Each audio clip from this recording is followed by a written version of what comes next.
সারাদিন বসিয়ে আছেন কয়টা বাজে? কে তাই কি হইছে? ও সারাদিন ডিউটি যাবে? রান্না দিছেন? কয়টা বাজে? একটা।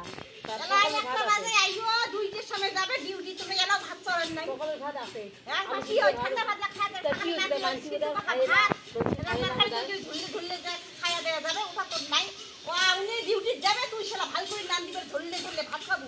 আর মোসাম না খাইয়া দেয়া করে দিয়ে মানসি বোধ হয় খায় না।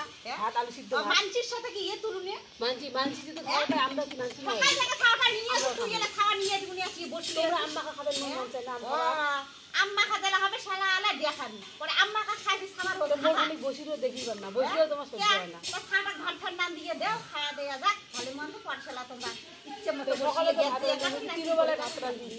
তিনবেলা রান্ধি। মুই তো সেদিন ভাত না দিলুম, তো তোমার কিসের জন্য তাই তোমাকে আনা হয়েছে? বাপের বাড়ি থেকে বিয়ে করে আনবে না সারাটা জীবনে রান্নার জন্য আসছেন। তোমরা একবেলা রান্ধি দিয়ে করে এত মুসলতে দেখেন না কেমন? এই জন্য তো তোমাকে আনা হয়েছে। এর জন্য মুই তোমার আম্মা খাও খাং না, মুই ভাতও রান্ধব না, মুই খাওয়া ধরে গেলুম। যাও যাও, না খাম নাই, তাই আর মোর ভালোই হবে।